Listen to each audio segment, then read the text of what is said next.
Picture चालू करो बे। चलो भाई देखो अब मैं क्या करता हूँ। सबसे पहले बधाई दे देनी चाहिए आपको तेलंगाना के लिए। अच्छा, जूम करो।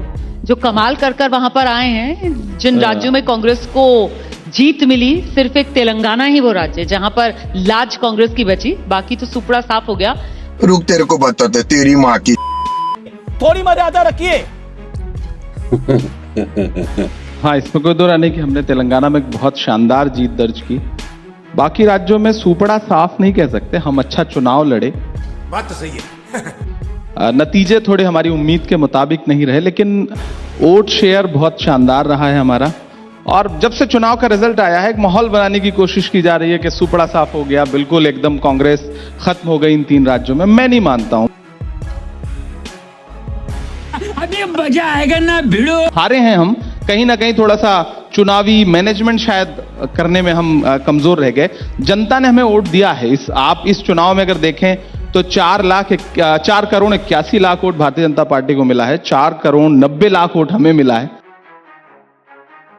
पिक्चर अभी बाकी है मेरे दोस्त। लेकिन वो कहते हैं ना, आप तो शायर हैं, मेरी बात को और बेहतर तरीके से समझेंगे। बोल। कि जमहूरियत वो तर्ज हुकूमत है जहां वोटों को तोला नहीं जाता, गिना जाता है। खैर, बिल्कुल गिना जाता है। वो परवीन शाकिर का एक शेर है कि मलाल है मगर इतना मलाल थोड़े है, ये आंख रोने की शिद्दत से लाल थोड़े है। मजा तो तब है कि हम हार कर भी हंसते रहें, हमेशा जीत ही जाना कमाल थोड़े है। क्या इमरान प्रतापगढ़ी ने मंथन किया कि बाय बाय मामा या बाय बाय शिवराज भी कर देते आकर? बाय बाय केसीआर जो किया और वो जो हिट हुआ, तो अब तो वाकई में आपने उनको रवाना कर दिया है। तो एक बार जरा हो जाए वो बाय बाय केसीआर। चलिए शुरू करते हैं कि अब तो तेलंगाना की है यही पुकार, bye bye KCR, bye bye KCR. बंद करो झूठ का ये अपना कारोबार, bye bye KCR, bye bye KCR. हम चुनावी मुहिम में होते हैं तो हम जिस आरोप प्रत्यारोप की बात करते हैं उसे अगर हम कविता और शायरी के जरिए कहते हैं तो आवाम के दिलों तक ज्यादा बेहतर तरीके से पहुंचती है। ये बड़ी अच्छी बात कही आप। सही पकड़े हैं। अब नहीं चल पाएगी मोदी जी से यारी, तुम नहीं निभा पाए अपनी जिम्मेदारी। आपकी ये कार अब तो हो गई बेकार, bye bye KCR, bye bye KCR. मजा आया। यही नहीं, अभी और सुनिए। इस चुनाव से आपने, क्या आपको लगता है कि जो असदुद्दीन ओवैसी हैं और जो उनकी राजनीति है उसको बेनकाब किया? कि असदुद्दीन ओवैसी का ये गणित देश समझ लेगा, तो शायद आप मुस्लिम वोटर का जिक्र करते हैं, जिसको लेकर आप सिर्फ मुस्लिम वोटर नहीं, रोमाना जी, मैं सिर्फ मुस्लिम वोटर की बात नहीं कर रहा। ठीक है। देखिए, उनका इस्तेमाल भारतीय जनता पार्टी सिर्फ मुस्लिम वोटों के बंटवारे के लिए नहीं करती, रिवर्स पोलराइजेशन ओके के खेल में शामिल है वो। अरे बाप रे, ये तो धोती खोल रहा है।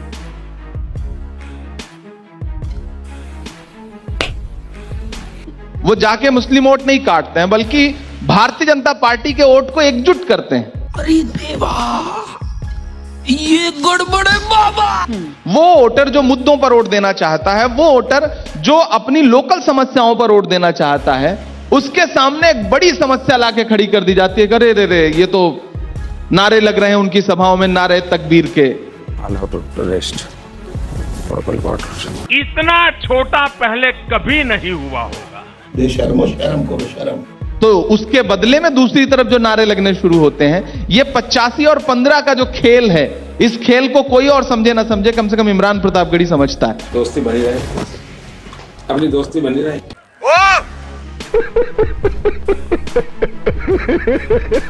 और मैं इसके खिलाफ देश में लगातार आवाज उठाऊंगा। वो चुनावी मंच हो या चुनाव के बाहर का कोई मंच हो, मैं इस खेल को बेनकाब करूंगा, क्योंकि ये खेल देश का नुकसान कर रहा है। क्या बात, ये बात है। वैसे 24 में होने क्या वाला है? क्योंकि आपसे पहले यहाँ पर जो मेहमान आए थे वो बीजेपी के सांसद थे, रवि किशन जी। तो क्या नाचो मैं? और वो बड़े चुटीले अंदाज में, मतलब जिस अंदाज के लिए रवि किशन जाने जाते हैं उसी अंदाज में वो कहकर गए हैं। उनसे पूछा गया कि साहब राहुल गांधी को आप चुनौती मानते हैं? उन्होंने कहा हाँ बिल्कुल चुनौती मानता हूं, अब से 25-30 साल बाद। नहीं नहीं, कि हम तो पुराने कांग्रेसी हैं, मेरे बाबा कांग्रेसी हैं। 3 कांग्रेसी, 3 गांधियों का खून इस हिंदुस्तान की मिट्टी में सना हुआ है, वो हम लोगों को कभी नहीं भूलना चाहिए। लवणे न भोजन। हास्य कलाकार इस तरह की बातें ना करें तो उनकी प्रासंगिकता क्या रह जाएगी? हास्य कलाकार हैं वो। माननीय सांसद हो जाना अलग बात है, लेकिन आर्टिस्ट थोड़ी मर जाएगा। मैं माननीय सांसद हो गया हूं तो शायर तो हूं ही ना। तो मैं तो रहूंगा ही। आपको रवि किशन जी के 5, 7, 10 साल पुराने वीडियो भी उठा के देखने चाहिए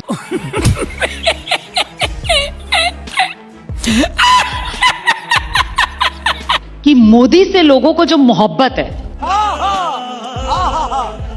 मोदी से लोगों को जो मोहब्बत है, जो वोटर्स के जरिए नजर आती है, उसके आगे राहुल गांधी की जो मोहब्बत की दुकान है वो तो नहीं चल पा रही है। चड्ढा समझाओ इसे, समझाओ। रोमाना उत्तर भारत मैं पढ़ा लिखा आदमी हूं, बड़ी पढ़ी लिखी बात करूंगा। आपको लगता है कि मोहब्बत की गारंटी पे वोट मिलता है?